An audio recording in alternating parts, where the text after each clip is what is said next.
If you can deadlift 2 to 2.5 times your body weight, squat 1.5 to 2 times your body weight, and strict press 0.8 to 1 times your body weight, then chances are getting stronger will make no noticeable difference to your athletic performance, how you feel day to day, or your health in general. And that's because, as with anything to do with our physical capacity, strength training comes with diminishing returns. And if you don't know what diminishing returns is, let me show you. So I'm just going to draw a quick diagram. We're going to have on the y-axis returns, and on the x-axis, we're just going to have like effort slash time.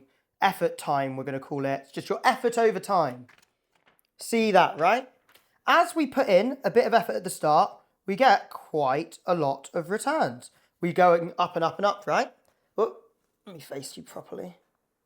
But over time, that slows down. We get less and less and less until it just sort of peters out.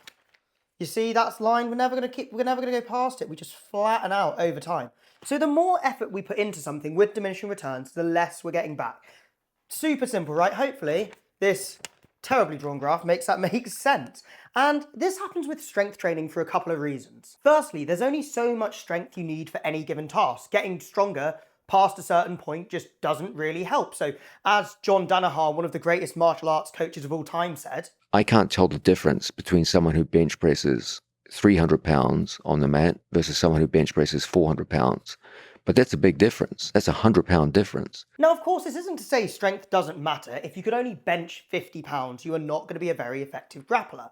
But if there's no difference between doing 300 and 400 pounds on a bench when it comes to grappling, which is a 100-pound difference, that's a lot, there must be something else going on. And of course there is. Your sport-specific skill and your other athletic qualities such as cardio and mobility. And that's where the problem comes in. As we've said, after a certain point, getting stronger just doesn't really make much of a difference. But to get stronger, you need to invest a huge amount of time into getting stronger. So to go from a 400-pound bench to a 450-pound bench is going to be an awful lot of strength training. And that is going to take time away from your sport-specific practice, and it is going to take time away from training your other athletic qualities.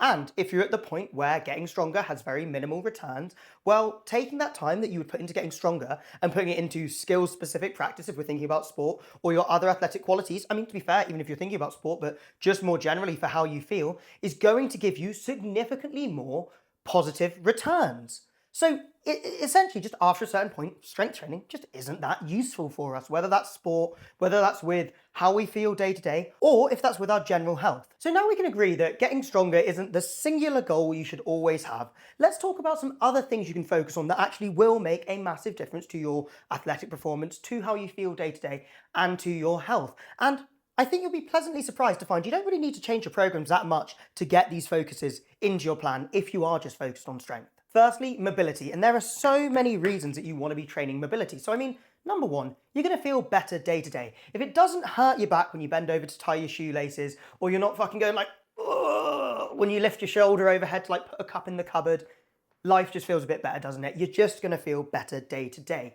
But it's also going to give you way more movement options. You can do so much more. If you can do a perfect back bridge well, now you can do walkovers, you can do things in gymnastics. You're also harder to injure. If you have the splits and someone tries to do a single leg on you and you need to go into the splits to defend it, as you'll see many wrestlers do, well, if you're capable to do the splits, you're not going to tear a hamstring or tear a hip flexor. You're going to get into the position comfortably and be able to defend it. So you're getting better sports performance from these improved movement options as well, and a reduced injury risk. It really is a very useful thing to be training. And the way you can train it is really simple. You can just swap some of your accessories for full range equivalent. So say you do hammer curls, just swap it to an exaggerated incline curl. Really get this stretch in the shoulders, and suddenly you're building shoulder mobility. Instead of just doing a normal leg extension, swap it for a Zercher Cossack. You will get just as much quad stimulus, assuming you load it up heavy enough, and you will build massive hip mobility. So there are just easy options, easy swaps you can make. Just basically take an accessory you're doing and use a larger range of motion variation of it. And then another simple thing I like to do is just to set myself a little goal of accumulating 15 minutes in 3 positions over the week. And I want to do that in an air squat, so I just want to sit in the bottom of a squat. I want to do that in a pancake, which is where you like lie all the way down flat with your legs open. Obviously I can't do that, but in the position. And a bridge or some sort of bridge regression, because I normally need to do a regression, so it might be just holding on a wall or doing a foot elevated variation. And the beauty of doing it this way is you just need to sit in a pose for 5 minutes 3 times a week. Of course, you can take mini breaks within that, so it might stretch out a little bit longer, but fundamentally, in 3 15-minute sessions, you will accumulate 15 minutes in each of those stretches, and it will cover pretty much the whole of your body. So it's a really easy way to make mobility gains. Now, obviously, you can do it by fitting it into your plan, or you can do it in that super easy 15-minute way. Number 2, cardio. Now, obviously, once again, this is going to make you feel better day to day. If you don't get out of breath going up the stairs or playing with your kids, you're probably just going to enjoy life a little bit more, because I cannot think of anything more sad than if you're playing with your kids, they want to play football with you, and you just have to quit because you're a little bit tired and out of breath and your kid can't play with you. Like, that's sad.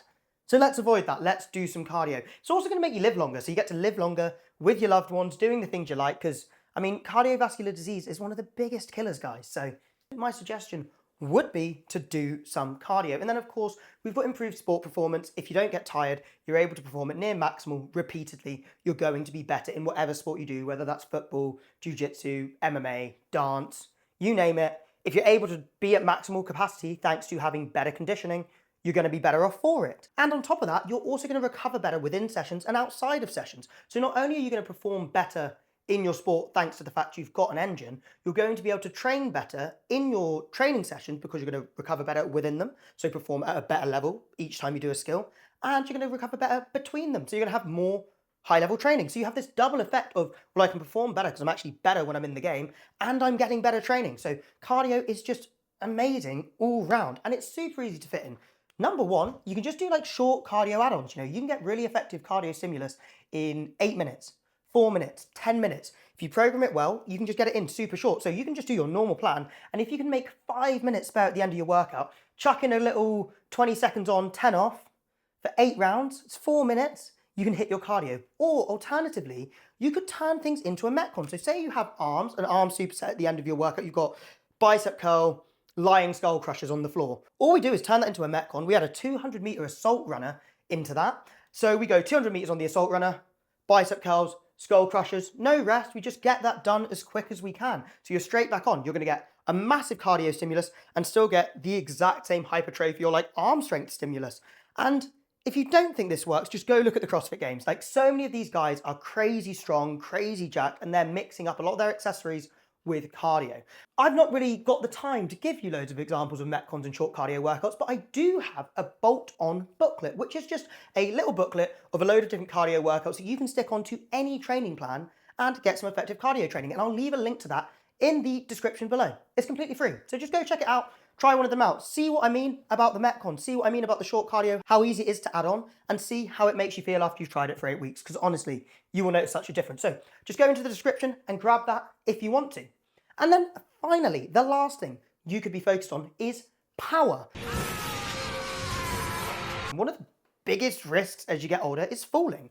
If you've got power, you've got the ability to move quickly, you're less likely to fall. So it's amazing for longevity. Of course, it is absolutely essential if you want to do basically most athletic things. If you want to jump, sprint, tackle someone, throw a ball, you need to be powerful. Alongside that, you have a reduced injury risk. Because you've got more power, because you're able to deal with higher forces, you're able to turn around, slow down, control the situations a bit better, you're just less likely to get injured. You know, it's not necessarily the same as more mobility. It's like you're not opening up ranges per se, but you are increasing the capacity at which you can deal with forces. You are less likely to come out the wrong side of a tackle if you're able to enter it with the power to deal with that tackle. You know what I'm saying? So we're just going to move on. Let's talk about how we're going to do it. So number 1, I would just introduce some light plyos as your warm-up. Now, I suppose when we're training power, we need to be thinking about doing a lot of like high effort stuff, which, you know, light, moderate effort plyos in a warm-up aren't per se, but they are incredible for training your reactivity and the elasticity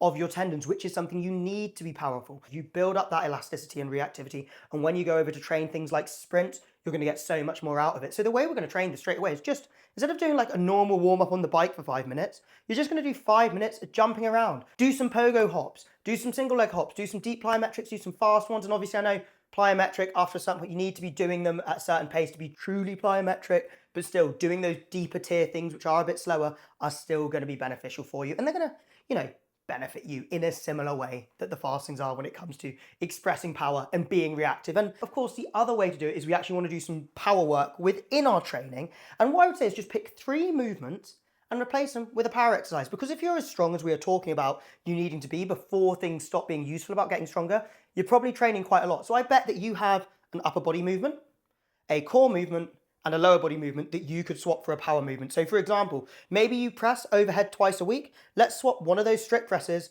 to a push press or a power jerk. Really easy swap, and now we're still going to get strength stimulus from the other day. We're still going to maintain, but we're now getting an upper body power stimulus. You probably do some form of crunch or compression. So let's swap one of those for a med ball slam. You're still going to get a great stimulus to your abs, but now you're doing some power in a downwards motion. We're throwing, we're compressing fast.